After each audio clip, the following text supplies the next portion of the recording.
Hello my beautiful souls, welcome to my YouTube channel tarot with Shivi triple eight. Dear, कैसे हैं आप सभी लोग? आई होप आप सभी लोग बहुत अच्छे हैं, बहुत अच्छे से अपने नवर्क कर रहे हैं। चैनल पर आए रिक्वेस्ट करूंगी सब्सक्राइब करें इस चैनल को। वीडियो पसंद आता है तो लाइक दिस वीडियो। गाइज, एक जनरल कलेक्टिव और टाइमलेस रीडिंग है, आपसे जितना रेजोनेट करे उतना रखिए। एंड ये reading married, unmarried, male female सभी ज़ोडिएक साइंस के लिए भी है। तो शुरू करते हैं हम आपकी रीडिंग और देखते हैं आपके पर्सन की करेंट एनर्जी।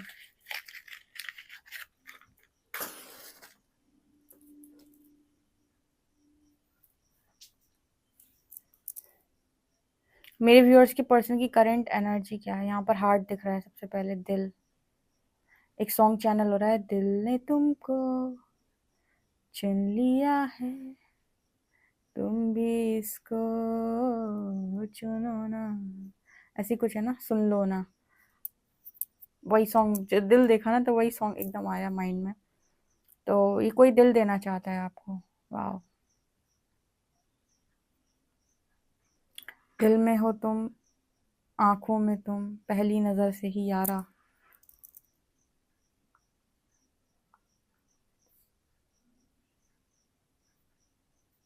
कोई बहुत बड़ा हार्ट लेकर आपको यहाँ पर देते, ओ माय गॉड, यहाँ पर देते हुए नजर आ रहा है। किसी के मन में बहुत सारी फीलिंग्स हैं, इमोशंस हैं इस वक्त आपको लेकर, और ये पर्सन आपको यहाँ पर कन्फेस करने वाले हैं। ठीक है, इस पर्सन की एनर्जी ये है कि भाई मैं तुम्हें दूर नहीं जाने दे सकता या नहीं जाने दे सकती, मैं इस चीज़ को अफोर्ड नहीं कर पाऊंगा। ठीक है, मुझे मतलब ये तो बहुत लॉस में चला जाऊंगा मैं। ठीक है, यहाँ पर ऐसी एनर्जी निकल के आ रही, किसी को बहुत ज़्यादा आपकी वर्थ रियलाइज़ हुई है या फिर कीमत समझ में आ रही है। इस वक्त इस पर्सन की एनर्जी ऐसी है कि अगर आपको जाने दिया तो अब सब चला जाएगा। ठीक है, तो पास्ट में जो गलतियां इस पर्सन से हुई वो सारी इस पर्सन ने आई थिंक लर्न की हैं। एंड इस बार इस पर्सन की एनर्जी है कि नहीं, कहीं मत जाओ। ओके,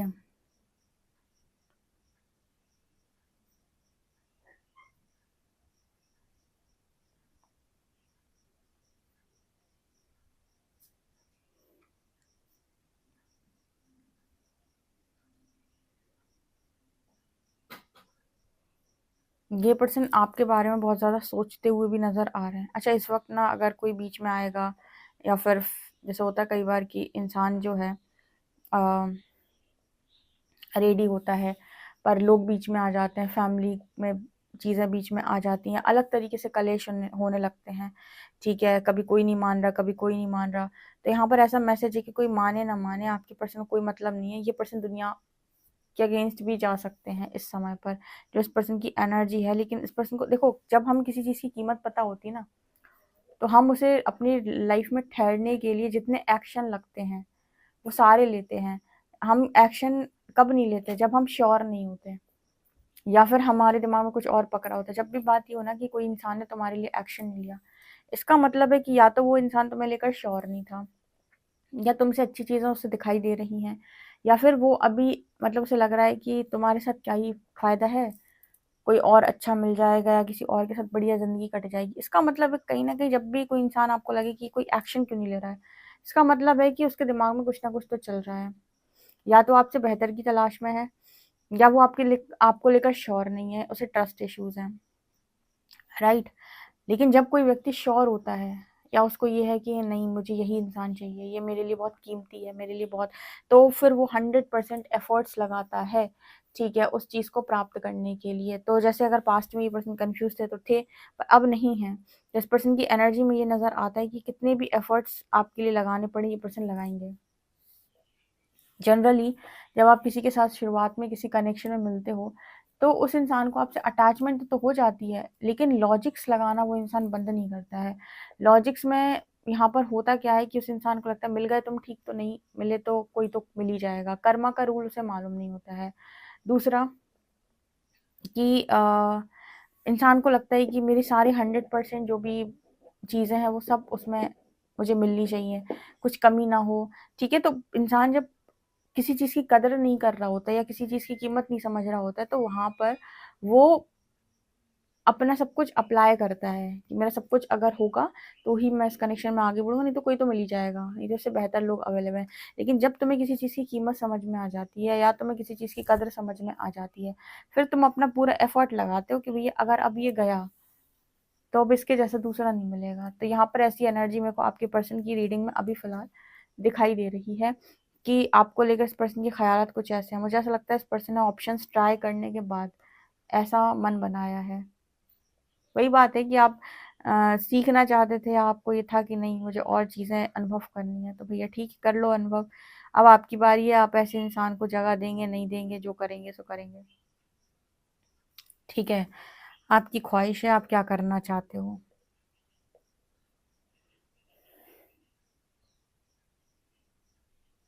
ऐसा नहीं है कि इस पर्सन को मतलब एक जगह इसकी दाल नहीं गली इसलिए वापस आना चाहता है। जब कोई ऐसे काम करता है ना आपकी लाइफ के अंदर, तो आपके अंतर मन से कभी नहीं आएगा उसको एक्सेप्ट करने का, या फिर आपको कभी अंदर से हाँ नहीं आएगी, ना फॉरगिव करने का मन करेगा, दोबारा लेने का मन भी नहीं करेगा। लेकिन किसी इंसान को जेन्युइनली अगर आपकी वर्थ रियलाइज़ हुई है, या फिर उसे सच में समझ में आए कि उसने क्या खोया या उससे क्या गलतियाँ हुई हैं, फिर ऐसे व्यक्ति में आपको उसकी एनर्जी में वो चीज़ अनुभव में भी आ जाएगी कि नहीं, इसको वास्तव में अपनी गलतियाँ समझ में आई हैं, गलती इसको रियलाइज़ हुई है। ठीक है, तो आपको खुद समझ में आता है कि कोई इंसान आपकी तरफ सिर्फ़ इसीलिए आया कि उसकी दाल कहीं नहीं गली, मतलब उसको कहीं कुछ नहीं मिला, तो वापस आ गया। या फिर इस इंसान को सच में कदर समझ में आई इसलिए ये वापस आया है। ठीक है, तो आप जब बात करेंगे उस इंसान से आप ऑटोमैटिक समझ जाएँगे। यकीन करें, अगर कोई व्यक्ति जेन्युइनली बदल कर आया है और उसकी उसकी बातों में, उसकी हर एक चीज़ में आपको लेकर मतलब ये है कि वो आपको बहुत कीमती मान रहा है, ठीक है? वो फ़ेक नहीं कर पाएगा, या फिर फ़ेक करेगा तो आप समझ जाओगे। ठीक है, तो आप उसे माफ़ कर सकते हैं, लेकिन किसी की एनर्जी में आपको ऐसा लगे कि उसे वहाँ नहीं कुछ समझ में आया तो फिर वापस आना है। मतलब उसने तमाशा बना के रखा है, ऐसे व्यक्ति को उसके हाल पर छोड़ा जाए। ठीक है, तब तक जब तक उसको पूरी अपनी गलतियाँ रियलाइज़ नहीं हो जाती, क्योंकि मुझे नहीं लगता ऐसे व्यक्ति को एंटरटेन करना या लाइफ़ में दोबारा जगह देना आपके लिए सही होगा, क्योंकि उस इंसान को जिसको अपनी गलती रियलाइज़ नहीं हुई है, जिसे आपकी वर्थ रियलाइज़ नहीं हुई, उसको चांस देने का मतलब है कि वो दोबारा सेम गलती ज़रूर करेगा। तो पहले तो या तो वर्थ रियलाइज़ होगी, या फिर आप ऐसे इंसान से दूर रहें। भले ही आप कहें कि मेरा कोई भी मेट क्यों ना हो, सोलमेट और ये मेट और वो मेट, ठीक है। यहाँ पर 2 नंबर की एनर्जी है। देखो फिर से वो चंद्रमा की एनर्जी दिख रही है मुझे। यहाँ पर इस पर्सन की जो एनर्जी है ना, मन से थोड़ा-सा विचलित रहते हैं, या फिर ये पर्सन ये कह सकते हैं कि उस समय मन से डिस्टर्ब हो गए थे, या मानसिक वो कहते हैं ना मेंटल क्लैरिटी नहीं थी इस पर्सन के पास, मानसिक शांति नहीं थी इस पर्सन के पास, ठीक है। तो मेरे को यहाँ पर ऐसा नज़र आ रहा है कि कुछ मून की एनर्जी ने भी डिस्टर्ब किया है, या फिर शायद कुछ सबकॉन्शियस पैटर्न हो सकते हैं। लेकिन जो भी है, जैसी चीज़ें हील होती हैं ना, आपको उस व्यक्ति की आवाज़ में, उसकी बात में, उसकी हर एक चीज़ में अपने लिए वो केयर, वो फ़िक्र, वो सब कुछ फ़ील हो जाएगा। आप खुद बिलीव नहीं कर पाओगे कि ये वही इंसान है, और उस एनर्जी को आप जेन्युइनली फ़ील करोगे। हार्ट चक्रा तक जाएगी वो आपके, मतलब दिल को छुएगी बेसिकली। और जहाँ पर कोई इंसान को ये है कि उसको कहीं कुछ नहीं मिला तो वापस उसको आना है, वहाँ पर भी आप समझ जाओगे कि उसकी बातों में एक अजीब सी चतुराई, चालाकी होगी। उसकी बातों में अजीब-सा अ, आपको उसकी बातें बहुत अजीब-सी फ़ील होंगी, और ऐसा लगेगा कि कितना ही कैसा ही इंसान है, वहाँ नहीं बनी तो यहाँ आ गया, ठीक है? तो तरीका होता है पता करने का कि व्यक्ति की जो बातें हैं वो जेन्युइन है या फिर फ्रॉड है ये इंसान। फ्रॉड इंसान जो है ना, वो सीधी बात नहीं करता, मैं आपको बताऊँ तो। और जेन्युइन व्यक्ति है ना, वो अपने दिल की खोल कर बोलेगा, ठीक है? वो सब कुछ बोलेगा आपको। तो यहाँ पर कुछ इस तरीके का मैसेज निकल के आ रहा है।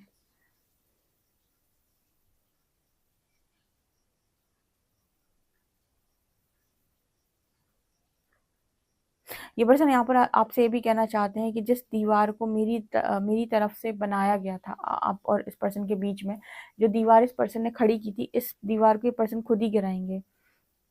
ठीक है, तो कुछ लोगों के रियूनियन हो सकते हैं यहाँ पर, या देखो कन्फेशन आता है, दिल से आता है, आपको लगता है इस इंसान ने बहुत भुगता है, प्रायश्चित किया है अपना, तो आप माफ़ कर सकते हैं। आपको लगता है कि नहीं, इसको कोई कमी-वमी समझ में नहीं आती है और आज भी वैसा ही है, मैं तो बिल्कुल आपको सजेस्ट करूँगी कि ऐसे व्यक्ति को सेकंड चांस ना दिया जाए, ठीक है।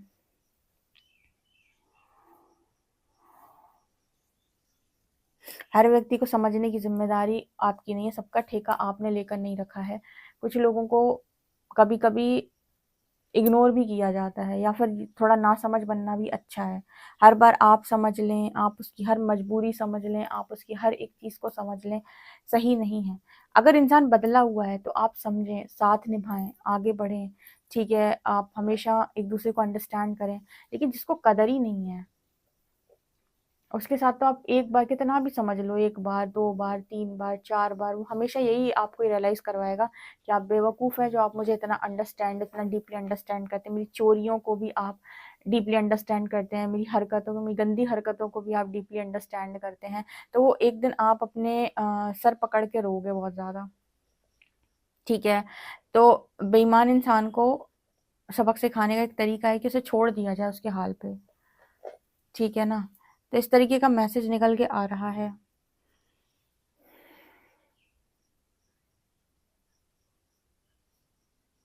यकीनन किसी व्यक्ति को इसलिए भी नहीं अपनाना है क्योंकि उसकी वहाँ पर चीज़ें फिट नहीं बैठी तो वापस आना चाहता है। किसी व्यक्ति को अपनाने का जो रीज़न है वो क्या होना चाहिए पता है? उस व्यक्ति को आपकी कदर समझ में आई, उसको समझ में जो यूनिवर्स जिस वजह से यूनिवर्स ने सेपरेशन डाली थी कि उसको आपकी वैल्यू समझ में आए, आपकी वर्थ समझ में आए, आपकी चीज़ें समझ में आए, आप कैसे इंसान हो वो समझ में आए। जिसको ये सब कुछ समझ में आ जाए, उसको सेकंड चांस देने में कोई बुराई नहीं है। उसका साथ निभाने में, उसको अंडरस्टैंड करने में, उसकी बातों को समझने में कोई दिक्कत नहीं है। लेकिन बेईमान इंसान को, उसको सोचो आप समझोगे, वो फिर से आपको बेवकूफ़ बनाएगा, ठीक है? तो देख लीजिएगा, चांस भी देना है उसको जिसके लिए मन से आवाज़ आए कि उसका सब हो गया है, तुम दे सकते हो चांस। जिसके लिए मन में चांस मतलब आई ना, या फिर क्रॉस रोड पे रहो, या मन आपका बहुत अजीब-सा फ़ील करे आपको, ऐसे व्यक्ति को चांस देने में मतलब नहीं है, ठीक है? यहाँ पर टावर की एनर्जी है। इस पर्सन को इस समय ऐसा लग रहा है कि आपके और इस पर्सन के कनेक्शन में टावर ना आ जाए, ठीक है? टावर ना आने का मतलब है कि आपके पर्सन आपसे बात करें और वो सब जो पास्ट में हुआ, वो चीज़ें सब ऊपर की तरफ आ जाएँ और सब कुछ बिगड़ जाए, ठीक है? तो टावर का भी इस पर्सन को डर है कि ये पर्सन आपसे कन्फेस करते हैं, बात करते हैं, तो कई बार होता है ना कि मैं बात करने तो जा रहा हूँ, हमेशा के लिए ना खो दूँ, ओके? तो वो चीज़ भी इस पर्सन के माइंड में चल रही है। अच्छा, अगर मदर का इशू बहुत ज़्यादा रहा है या मदर की बातें इस पर्सन ने बहुत ज़्यादा सुनी हैं, तो इस पर्सन के दिमाग के तार खुद ही खुले हैं। वक्त ने इन्हें समझा है कि कौन क्या है। तो इस वक्त कोई मैनिपुलेट भी इस पर्सन को नहीं कर पाएगा। स्पेशली जो लड़कियां ये बोलती है कि मम्माज बॉय, या जो लड़के ये बोलते हैं मम्माज गर्ल, ठीक है, उनके लिए स्पेशल मैसेज है ये। लड़कों में बहुत लोगों को ये दिक्कत है कि मेरी जो वाइफ है, मेरी जो जीएफ है, वो अपनी मदर की साइड पे बहुत ज़्यादा रहती है और उसकी मदर हमारी कनेक्शन बिगाड़ती है। देखो, सुनने में बहुत अजीब लगेगा, ऐसा नहीं होना चाहिए कई जगहों पर, लेकिन मैं ये कहूँगी कि ऐसा 70-80% केस में ना हो, लेकिन 20% केस में ऐसा होता है, ठीक है? और ये कंट्रोलिंग जो नेचर आता है मदर का, वो उनके पास्ट लाइफ से आता है, ठीक है? आपके जो भी स्पाउस हैं, या फिर कहें आपके जो हस्बैंड है, वाइफ हैं, आपके जो मतलब पार्टनर है, गर्लफ्रेंड है, बॉयफ्रेंड जो भी है, उसका कनेक्शन अपनी मदर के साथ पास्ट लाइफ में बिल्कुल आपको ऐसा देखने को मिलेगा जैसे एक राजा की 3 रानियाँ, या फिर हस्बैंड वाइफ, या फिर किसी तरीके से बहुत क्लोज फ्रेंड्स, जो आपको उनका बॉन्ड दिखाई देता है ना कि इस इंसान का बॉन्ड अपनी मदर के साथ अलग तरीके का है, ये किसी को नहीं देखता उसके सामने, या किसी को नहीं देखती उसके सामने। वहाँ पर जो पास्ट लाइफ के कनेक्शन होते हैं ना, उसमें आप ये नोटिस करेंगे कि कुछ ऐसे कनेक्शन निकल के आएंगे जैसे हस्बैंड वाइफ का, या फिर मतलब पार्टनर का किसी तरीके से, या एक राजा की 3-3 4-4 रानियाँ, उस तरह के कनेक्शन आपको दिखाई देंगे। इसीलिए उनके बीच में वो एनर्जी होती है कि ये तो मेरा है। और भले ही अब इस लाइफ टाइम में रिश्ते बदल गए, मदर और बेटे का हो गया या मदर और बेटी का हो गया, लेकिन वो कंट्रोलिंग जो नेचर होता है ना कि मेरा पार्टनर है, तो वो आप हमेशा फील करोगे कि ऐसा लगता है कि जो वाइफ है, उससे ज़्यादा अधिकार मदर का हो रखा है बेटे के ऊपर, या फिर जो हस्बैंड है उससे ज़्यादा अधिकार मदर का हो रखा है, या किसी भी तरीके से आप ये चीज़ नोटिस कर पाओगे कि कुछ तो डिफरेंट है यहाँ पर, ये नॉर्मल कनेक्शन से डिफरेंट लगते हैं, ठीक है? तो ये जो पास्ट लाइफ के जो एनर्जी होते हैं ना, उसकी वजह से इस तरीके का आपको देखने को मिलेगा, ठीक है? जहाँ पर वो सामने वाले जो इंसान हैं, जिसे हम आपकी मदर कह रहे हैं, आपके फादर कह रहे हैं, वो कंट्रोल नहीं छोड़ना चाह रहे, ठीक है, अपने आपके पार्टनर पे। हाँ, सुनने में आपको थोड़े से मैसेजेस अजीब लग सकते हैं, पर इस तरह की चीज़ें होती हैं। यहाँ पर वो बहुत ही कंट्रोलिंग नेचर होता है, right.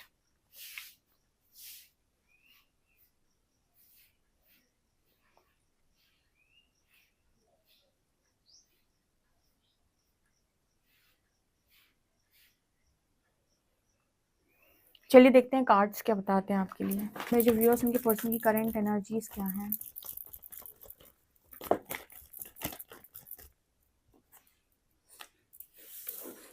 Queen of pentacles, eight of cups, emperor.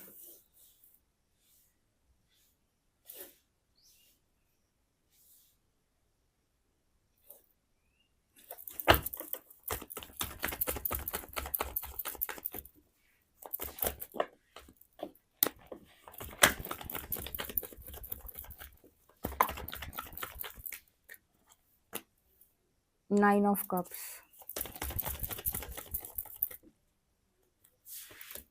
Strength,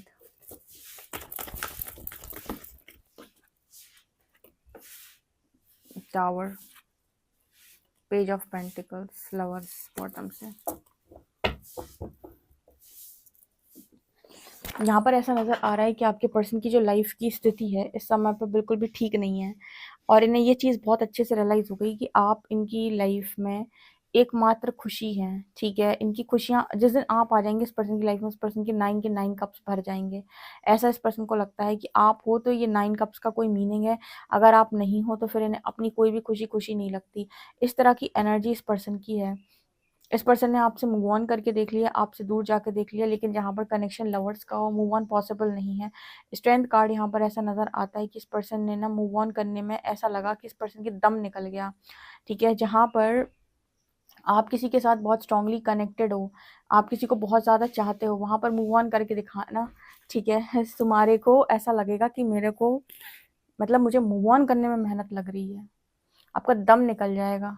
अगर कहीं पर आप जेन्युइन फीलिंग्स रखते हो, जेन्युइन इमोशंस हैं, ठीक है, जेन्युइन फीलिंग्स हैं, मतलब जेन्युइन कनेक्शन है या फिर बहुत स्ट्रॉन्ग कनेक्शन है, लवर्स का बॉन्ड है, ऐसे कनेक्शन से मूव ऑन करने में आपका दम निकल जाएगा। इस पर्सन ने बहुत हिम्मत बनाकर चीज़ों को लेट गो किया था आपके साथ, लेकिन इस पर्सन ने पाया कि इम्पॉसिबल है, इम्पॉसिबल है। और जितनी भी इस पर्सन ने मतलब आपसे दूर रहकर इस पर्सन ने चोट ही चोट खाई है। टावर की एनर्जी ये दिखाती है, हम कहते हैं ना कि इस पर्सन पे कर्मा रिटर्न आया है, इसने जो हमारे साथ किया था इसका सज़ा इसको मिली है। सच बात तो ये है कि अगर कोई इंसान जेन्युइनली आपके लिए फील करता है तो उसे सज़ा इस बात की नहीं मिलती कि उसने आपके साथ किया है, उसे सज़ा इस बात की मिलती है कि उसने अपने साथ क्या किया है, राइट। सो ये मेरे को यहाँ पर स्ट्रांगली नज़र आ रहा है। ओके, सो कर्मा का भी यहाँ पर ना थोड़ा सा जो सिद्धांत है वो चेंज हो जाता है। ठीक है, कर भला तो हो भला, मतलब जब हम किसी के लिए कुछ अच्छा करते हैं तो वही हमें रिटर्न भी मिलता है। ओके, सो इम्पॉर्टेंट ये नहीं है कि दूसरे की लाइफ में क्या होगा, उसका क्या होगा। ठीक है, इम्पॉर्टेंट ये है कि आपने जो दिया है आपके पास वही लौटेगा। ठीक है, तो बजाय इसके कि इस पर फोकस किया जाए कि दूसरे की लाइफ में क्या होगा, मेरे जाने से उसको कितना फ़र्क पड़ेगा, नहीं पड़ेगा, क्या होगा, ये चीज़ पे फोकस करनी है। आप इस चीज़ पे फोकस करो कि आपने क्या बांटा है, आपको वही मिलना है। ठीक है, तो यहाँ पर ऐसा नज़र आता है कि मतलब मूव ऑन पॉसिबल हो नहीं पाया। ठीक है, और यहाँ पर इस वक्त इस पर्सन की एनर्जी में ये नज़र आता है कि पॉसिबिलिटी है कि आपकी तरफ से मूव ऑन हो जाए, क्योंकि आपके अंदर अब वो स्ट्रेंथ है कि आप निकल सकते हो आराम से। कोई इंसान अगर नाराज़ होकर, गुस्से में या फिर किसी भी अलग तरह की एनर्जी के साथ आपके साथ मूव ऑन करता है तो उसकी पॉसिबिलिटी होती है रिटर्न आने की। पर कोई इंसान अगर हीलिंग के बाद मूव ऑन कर जाए तो वो कभी पलट कर नहीं देखेगा 100%, क्योंकि हीलिंग के बाद मूव ऑन करने का मतलब है कि व्यक्ति सोच समझ कर पूरी तरीके से एनालाइज करके सिचुएशन को और सब कुछ करने के बाद मूव ऑन किया है, पूरी स्ट्रेंथ के साथ उसने मूव ऑन किया। उसका रिटर्न आना पॉसिबल नहीं है, क्योंकि जो सोच समझ के जाता है उसका रिटर्न आना पॉसिबल नहीं है। जो गुस्से में गया है, जो ईगो में गया है, जो नादानी में गया है, जिसको समझ में नहीं आई चीज़ें उसमें गया, उसका पॉसिबल होता है वापस आना। ठीक है, सो ये मेरे को यहाँ पर स्ट्रांगली नज़र आ रहा है। इस पर्सन को ऑफर देते हुए भी मुझे लगता है आपको डर लगता है, क्योंकि जैसे ही लगता है ऑफर देंगे तो यहाँ पर टावर की एनर्जी है। ऐसा ना हो कि ऑफर दें और सिचुएशन बनने की बजाय और बिगड़ जाए, यानी कि जो सही होना चाहिए था वो और डिस्टर्ब हो जाए, राइट। तो ये मेरे को यहाँ पर स्ट्रांगली दिखाई दे रहा है। ओके, तो गंभीर हालत है, डिस्टर्बिंग एनर्जी है, सब कुछ नॉर्मल नहीं है। ओके, सो गाइज ये आप लोग के लिए रीडिंग है। आई होप आपको रीडिंग पसंद आई हो। पसंद आई तो मुझे कमेंट सेक्शन में ज़रूर बताएं। पर्सनल रीडिंग के लिए आप व्हाट्सएप कर सकते हैं। वीडियो पसंद आए तो like this video, subscribe my channel. Thank you guys.